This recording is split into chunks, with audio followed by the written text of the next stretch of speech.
اور جس کے ذریعے تم اس کی عبادت پر قادر ہو، کیونکہ اللہ تعالیٰ نے قرآن حکیم میں پھر فرمایا، اور جو شخص اللہ تعالیٰ پر توکل کرے تو اللہ تعالیٰ اس کے لیے کافی ہے۔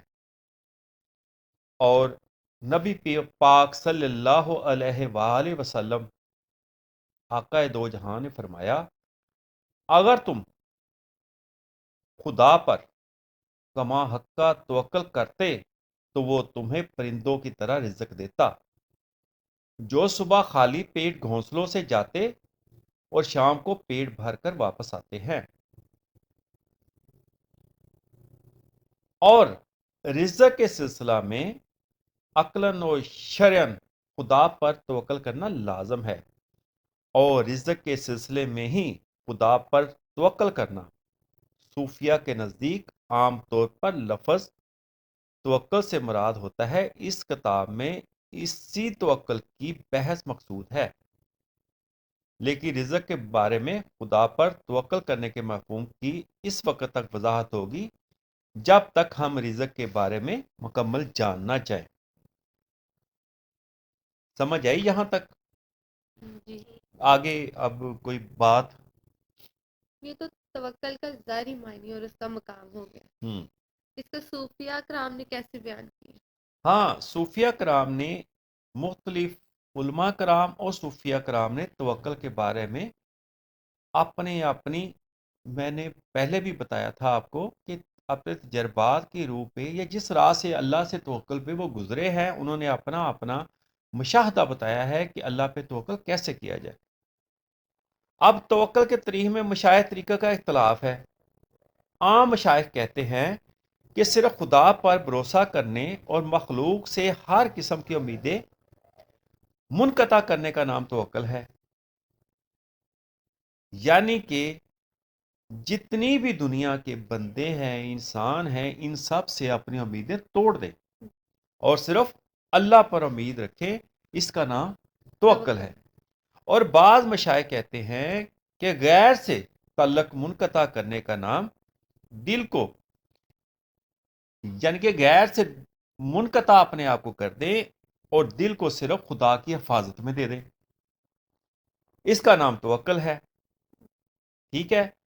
اور امام ابو عمر رحمۃ اللہ علیہ نے فرمایا کہ خدا کے سوا ہر شے سے ترک تعلق کا نام توکل ہے، اور ترک تعلق سے امام مصوف یہ مراد لیتے ہیں کہ بندہ اپنے بدن کے قوام اور تنگی و تکلیف کا خدا کے سوا کسی سے ذکر نہ کرے، یعنی کہ اسے جو بھی مسئلہ آئے عام لوگوں سے وہ بات نہ کرے، وہ اپنے مسئلے اللہ کو بتائے، اس کا نام توکل ہے۔ اور میرے مرشد کریم بابا جی حضور نے فرمایا کہ اپنی ہر تنگی اور تکلیف کا ذکر صرف اپنے اللہ سے کرنے کا نام توکل ہے، اور مخلوق سے تنگی و تکلیف کا ذکر کرنا غیر سے تعلق رکھنا ہے۔ میرے نزدیک مشائخ کے اقوال کا خلاصہ یہ ہے کہ توکل اس چیز کا نام ہے کہ بندے کو اس امر کا یقین ہو جائے اور اس کا دل اس پر مضبوطی سے قائم ہو جائے کہ میرے جسم اور ڈھانچے کو باقی رکھنا، میری حاجات کو پورا کرنا اور ہر تنگی و تکلیف سے بچانا صرف خدا کے قبضہ قدرت میں ہے، کسی دوسرے کے ہاتھ میں نہیں ہے، اور نہ ہی اسباب و وسائل دنیا کے سبب سے ہیں۔ خدا اگر چاہے تو میرے جسم کی بقا اور دیگر ضروریات کے لیے کسی مخلوق کو وسیلہ بنا دے یا دنیا کے کسی اور شے کو ذریعہ بنا دے، اور اگر وہ چاہے تو بغیر ظاہری اسباب دنیا اور بغیر کسی مخلوق کے آسرے کے مجھے زندہ رکھ سکتا ہے۔ وہ اسباب و ذرائع کا محتاج نہیں ہے، اس لیے ہمیں اللہ پر توکل کرنا چاہیے۔ جب تیرا اعتقاد یا تیرا عقیدہ توکل کے اس مفہوم پر ہو جائے گا اور تیرا دل اس عقیدے پر مضبوطی سے قائم ہو جائے گا اور تیرا دل مخلوق اور اسباب دنیا سے بے نیاز ہو جائے، تو سمجھ لینا کہ تجھ میں توکل آ گئی اور تو متوکلین میں شامل ہو گیا۔ آئی یہاں تک سمجھ کہ توکل کیا ہوتا ہے، اللہ پر توکل کیسے کرنا ہے؟ ہم نے دنیا سے اپنی تکلیف اور خوشی نہیں، ہم نے جب رات کو سونے لگنا ہے یا ویسے ہی دنیا میں جب بھی کبھی مشکل آئے تو آپ علیحدہ ہو کے اپنے اللہ سے بات کریں، کیونکہ اللہ پر ہی بات کرنے کا نام اللہ پر توکل ہے، اور اپنی خوشی بھی اسے بتانی اور اپنا دکھ بھی اسے بتانا، اس کا نام توکل توکل ہے، اور آپ متوکلین میں شامل ہو جائیں گے۔ سمجھ آ گئی یہاں تک؟ ہاں جی۔ ہاں، آگے کیا؟ کوئی اور سوال؟ توکل پیدا کرنے کا طریقہ کیا ہے؟ ہاں، توکل اس طرح پیدا ہوتا ہے کہ بندہ رزق اور دیگر ضروریات کے متعلق خدا تعالیٰ کے ضامن اور کفیل ہونے کا تصور رکھے کہ ہماری ہر چیز کون پوری کرے گا؟ اللہ اللہ۔ پورا۔ کبھی ہم سوچتے ہیں کہ ہمارا بھائی پوری کر دے گا، بہن پوری کر دے گا، ماں باپ پوری کر دے گا، لیکن ان کے دل میں بھی اللہ ڈالتا ہے کہ ان کی مدد پوری کرو۔ اس لیے اپنا آپ نے ضامن کسے بنا لینا ہے؟ اللہ۔ اللہ کو۔ اور کفیل کون ہے؟ اللہ۔ اللہ۔ اللہ ہی اگر ڈالے گا ذہن میں تو اسی لیے سب مدد کرتے ہیں، اگر اللہ نہیں ڈالے گا تو کوئی کسی کی مدد نہیں کرے گا۔ اس لیے رزق اور یہ توکل پیدا کرنے کا جو طریقہ ہے وہ یہ ہے کہ اپنا ضامن اور کفیل کسے بنا لے؟ اللہ۔ اللہ کو بنا لے، اور خدا کے کمال علم، اس کی کمال قدرت کا تصور کرے، اور اس بات پر یقین رکھے کہ خدا تعالی خلاف وعدہ، بھول، عزو اور ہر نقص سے منزہ اور پاک ہے۔ جب ہمیشہ ایسا تصور ذہن میں رکھیں گے تو ضرور اسے رزق کے بارے میں بھی رب تعالیٰ پر توکل کی سعادت نصیب ہو جائے گی۔ ہاں، ٹھیک ہو گیا کہ اگر آپ نے توکل پیدا کرنے کا یہ کہ آپ نے ہر چیز کسے کہنی ہے؟ اللہ۔ اللہ کو کہنی ہے، کیونکہ اللہ ہی آپ کا ضامن بھی ہے اور کفیل بھی ہے۔ آپ کے ماں باپ کا بھی اللہ ہی ضامن اور کفیل ہے، آپ کا بھی ہے، آنے والی دنیا کا بھی ہے، جو گزر گئی ان کا بھی وہی تھا۔ جی آگے۔ کیا بندے پر تلاش رزق لازم ہے یا نہیں؟ ہاں، اب اس پہ آ گیا، کیونکہ توکل سب سے پہلے ہم نے پہلے بھی بات کی تھی رزق کے معاملے میں۔ اب رزق کی اقسام ہیں، مختلف رزق کی بھی قسمیں ہیں۔ ایک رزق ہے مضمون۔ رزق کے مضمون کی تلاش بندہ نہیں کر سکتا، ٹھیک ہو گیا، کیونکہ اس سے مراد ہے جسم کی تربیت اور اس کو نشو و نما دینا، اور یہ خدا کا فعل ہے۔ یعنی کہ جسم کو بڑھانا کس کا فعل ہے؟ خدا کا۔ ہوا، پانی، یہ کس کا ہے؟ خدا کا۔ اور یہ خدا کا فعل ہے، اور جس طرح موت اور زندگی عطا کرنا رب تعالیٰ کا فعل ہے، اور ظاہر ہے کہ انسان ان افعال پر قادر نہیں ہے جو خدا کی صفات ہے، اور اس کے مقصوم کی تلاش بھی انسان کو لازم نہیں، کیونکہ وہ تو رزق مضمون کا محتاج ہے، اور رزق مضمون کا ضامن اور کفیل خدا ہے۔ اور خدا تعالیٰ نے یہ جو فرمایا ہے وَابْتَغُوا مِن فضل اللہ، تو اس سے مراد تلاش رزق نہیں بلکہ طلب علم اور طلب ثواب مراد ہے۔ اور اگر یہ کہا جائے کہ رزق مضمون اسباب کے ساتھ وابستہ ہے تو کیا اسباب کی تلاش بھی لازم ہے یا نہیں؟ تو اس کا جواب یہ ہے کہ اسباب کی تلاش بھی لازم نہیں، کیونکہ خدا تعالیٰ جب رزق مقرر کر دیتا ہے تو وہ پھر رزق بغیر سبب بھی دے دیتا ہے، سبب کی ضرورت نہیں ہوتی۔ تو تلاشی اسباب کی پھر کیا حاجات ہے؟ پھر خدا تعالیٰ نے متلقن فرمایا ہے کہ ہم رزق کے ضامن ہیں۔ اب یہ قید نہیں لگائی جا سکتی کہ نفس رزق کے ہم ضامن ہے اور اس کے اسباب و ذرائع فراہم کرنا بندوں کے ذمہ ہے، کیونکہ رزق اللہ تعالیٰ نے روز اول جب اسے دنیا میں بھیجا اس کا ساتھ رزق بھی لکھ دیا، اور اسے ملنا ہی ملنا ہے، چاہے یہ اسباب ڈھونڈے یا نہ ڈھونڈے، اسے رزق وہ ملنا ہے۔ اور اللہ نے قرآن پاک میں آپ نے سنا بھی ہوگا کہ فرمایا ہے اور زمین میں کوئی جاندار نہیں مگر اس کا رزق خدا کے ذمہ پر ہے، کیونکہ اللہ تعالیٰ نے رزق کی جو تقسیم ہے یا لوگوں کو رزق دینا ہے وہ اللہ نے اپنے ذمہ لیا ہوا ہے۔ پھر انسان وہ شے تلاش بھی کیسے کر سکتا ہے جس کی جگہ کا اسے پتہ بھی نہ ہو؟ لوگ اکثر کہتے ہیں کہ رزق تلاش کرنا چاہیے. اب تلاش تو تب کرے کہ اسے پتا ہو کہ یہاں گمی ہوئی ہے. اب جب اسے اس جگہ کا بھی نہیں پتا تو کیسے تلاش کر سکتا ہے؟ کیونکہ یقین سے انسان کو یہ معلوم نہیں کہ اس ذریعہ سے رزق حاصل ہوگا یا یہ شے میری غذا ہے اور اس سے میری نشوونما ہوگی. کوئی فرد بشر یہ نہیں جانتا کہ میرا رزق یقیناً اس ذریعہ سے حاصل ہوگا. اس سلسلے میں تیرے اطمینان کے لیے اتنا ہی کافی ہے کہ انبیاء کرام علیہ السلام اور اولیاء زائم رزق کے معاملے پہ خدا پر توکل کرتے تھے اور بہت کم ہی رزق کی تلاش کرتے تھے، بلکہ اپنے بدن کو خدا کی عبادت کے لیے فارغ رکھتے تھے. یعنی کہ وہ اپنی سوچ کو اس چیزوں میں نہیں الجھاتے تھے کہ یہ پیسے کہاں سے آئیں گے، رزق کہاں سے آئے گی، کیونکہ انہوں نے اپنی سوچ اللہ کی طرف لگائی ہوتی تھی. اگر وہ ادھر لگا دیتے تو پھر اللہ کی طرف کب لگاتے؟ اس لیے وہ ان چیزوں سے فارغ ہوتے تھے اور رزق کی کمال درجے کا توکل اللہ پہ رکھتے تھے. اور اس پر اتفاق ہے کہ انہوں نے تلاش رزق کو ترک کر کے خدا تعالیٰ کے کسی حکم کی نافرمانی نہیں کی اور نہ ہی وہ کسی حکم خدا بندی کے تارک ہوئے. تو اس بیان سے واضح ہو گیا کہ رزق اور اسباب رزق کی تلاش کرنا کوئی ضروری نہیں ہے.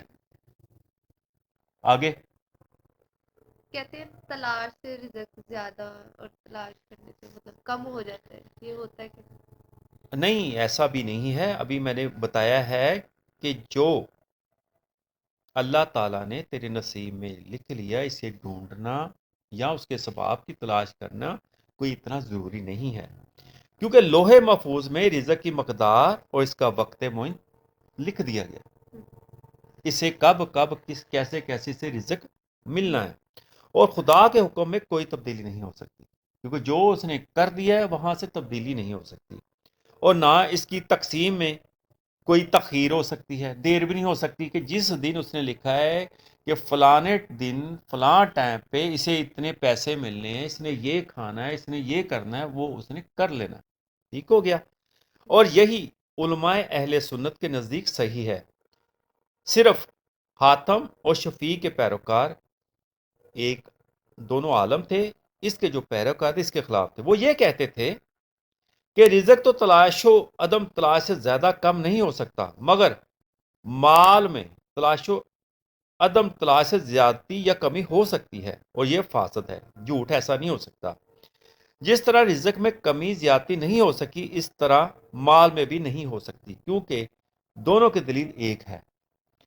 خدا تعالیٰ نے قرآن پاک میں مختلف جگہوں پہ بہت کچھ فرمایا. وہ کہا تاکہ جو ہاتھ سے نکل گیا اس پر غم نہ کر. جو ہاتھ سے نکل گیا، مثلا کئی لوگ کہتے ہیں کہ یہ میں کرتا تو یہ ایسے ہو جاتا. کہتا ہے وہ ہونا ہی ایسے تھا کیونکہ تھا ہی نہیں آپ کا. وہ کہتا ہے کہ جو ہاتھ سے نکل گیا اس پر غم نہ کرو، اور جو مال تمہارے قبضہ میں آیا ہے اس پر خوشی نہ مناؤ. یعنی کہ یہ بھی چلا جائے گا. جو آ گیا ہے، جو چلا گیا ہے اس پہ غم نہ کر، اور جو آ گیا یا تمہارے قبضہ میں ہے اس پہ خوشی نہ کر. بس نارمل رہے، اپنے آپ کو اپنے اللہ کے ساتھ جوڑے رکھو کہ وہ جو کرتا ہے وہ بہتر کرتا ہے. اگر تلاشی سے رزق میں زیادتی ہوتی اور عدم تلاشی سے یعنی کہ رزق کو نہ تلاش کرنے سے کمی ہوتی تو البتہ غمی یا خوشی کا مقام ہوتا، کیونکہ سستی اور لاپرواہی سے جب کوئی شے ضائع ہو جائے تو اس پر انسان غمناک ہوتا ہے، اور کوشش و کمر بستہ ہونے سے جب کوئی شے حاصل ہو تو اس پر انسان کو فرحت ہوتی ہے. نبی کریم صلی اللہ علیہ وآلہ وسلم نے ایک سائل کو فرمایا، سن لے، اگر تو روزی کی تلاش نہ بھی کرتا تو بھی جو تیرے مقدر میں تھی وہ تمہیں مل جانی تھی. یہاں تک آگے سمجھ کہ رزق کے تلاش کرنے یا نہ کرنے سے کوئی بڑھتا نہیں ہے، کوئی نہ کرنے سے کم نہیں ہوتا، کیونکہ سرکار کے فرمان پاک کے مطابق اور قرآن حکیم کے مطابق جو اللہ تعالیٰ نے فرمان پاک کیا اس کی روشنی میں ہم اس بات پہ کہہ سکتے ہیں کہ رزق کے تلاش کرنے سے یا محنت کرنے سے زیادہ نہیں ہو سکتا، اور ہم نہ اسے ڈھونڈے تو وہ کم نہیں ہو سکتا، وہ جو ہے وہ ملنا ہے، ملنا ہے۔ آگے ہم نے دیکھا ہے کہ جو لوگ رزق کی تلاش کرتے ہیں اور محنت کرتے ہیں ان کے پاس رزق زیادہ ہوتا ہے، اور جو رزق کی تلاش نہیں کرتے ان کے پاس رزق کم ہوتا ہے۔ نہیں نہیں، ایسا نہیں ہے، بلکہ دیکھا گیا ہے کہ بعض تلاش اور کوشش کرنے والے رزق سے محروم رہتے ہیں۔ آپ نے دیکھا ہوگا کتنے مزدور ہیں، سارا دن وہ کوشش ہی کرتے ہیں لیکن انہیں رزق نہیں ملتا، ٹھیک ہے۔ کتنے لوگ ہیں جو ہمارے جاننے والے ہیں، اگر آپ دیکھیں تو وہ رزق کی کتنی کوشش کرتے ہیں، تلاش کرتے، صبح جاتے شام تک آتے لیکن پھر بھی انہیں نہیں ملتا، کوشش میں تو ان کی کوئی کمی نہیں ہے۔ اور بعض تلاش نہیں کرتے، گھر میں بیٹھے رہتے ہیں اور وہ امیر کبیر ہوتے ہیں، دولت مند ہوتے ہیں۔ تو ہم یہ نہیں کہہ سکتے کہ جنہوں نے صبح سے شام تک محنت کی تو ان کا رزق زیادہ ہے، اور جنہوں نے محنت نہیں کی ان کا کم ہے۔ جیسا کہ مختلف لوگوں نے مختلف طریقوں سے یہ بات سمجھانے کے لیے ہمیں بات کی ہے کہ بہت سے کبھی لوگ جو تدبیر میں بہت ہوشیار و چلاک ہوتے ہیں رزق سے محروم رہتے ہیں، اور بہت سے ضعیف البدن یعنی کہ کمزور بدن جو کام نہیں کر سکتے، تدبیر میں نکمے، دنیا ان کے پاس اس طرح آتی ہے جیسے وہ سمندر کی تہہ سے دونوں ہاتھوں سے ہیرے و جواہرات نکالے ہیں۔ یہ اس بات کی دلیل ہے کہ رزق کے بارے میں مخلوق کے ساتھ خدا تعالیٰ ایک مخفی تعلق ہے جسے سمجھنے سے انسانی دماغ قاصر ہے۔ اللہ کے اس معاملے میں انسانی دماغ نہیں سمجھ سکتا کہ فلاں بندے کے پاس رزق کیوں زیادہ، وہ تو کام بھی نہیں کرتا، اور ایک بندہ دن رات کام کرتا ہے اس کے پاس بڑی مشکل سے وہ خرچہ ہوتا ہے۔ اور اس کی یہ وجہ ہے جب ہم اللہ پر توکل چھوڑ کر بندوں پہ توکل کرتے ہیں۔ اب اگر ان کا ایگزامائن کریں یا ان کا آپ دیکھیں تو یہ اپنی محنت پہ توکل کرتے ہیں، اللہ پر نہیں کرتے۔ جو اللہ پر کرتا ہے انہیں کام کیے بھی انہیں رزق ملتا رہتا ہے۔ جی سمجھ آ گئی یہاں سے کہ رزق کی تقسیم آلریڈی ہو چکی ہے، اور جو لوح محفوظ میں بیان ہے وہ ملنا ہے، ملنا ہے، اور اس میں کسی کی محنت کرنا اور نہ کرنا کوئی معنی نہیں رکھتا، اس پر ہمیں ایمان لانا پڑے گا۔ ہاں آگے کوئی سوال رہ گیا تو کیا کسی صحرا میں بغیر زیادہ داخل ہونا چاہیے، مطلب بغیر ساز و سامان کے اسے طے کرنے کا ارادہ؟ ہاں، یہاں بھی توکل کی اب بات ہوتی ہے۔ جان لے اگر تیرا دل توکل میں پکا ہے، محکم ہے، یعنی کہ کہتے ہیں یقین محکم، اقبال صاحب فرماتے ہیں یقین محکم عمل پہ ہے محبت فاتح عالم، یقین محکم ہے تمہارا تو، اور تجھے خدا کے وعدے پر مکمل یقین ہے۔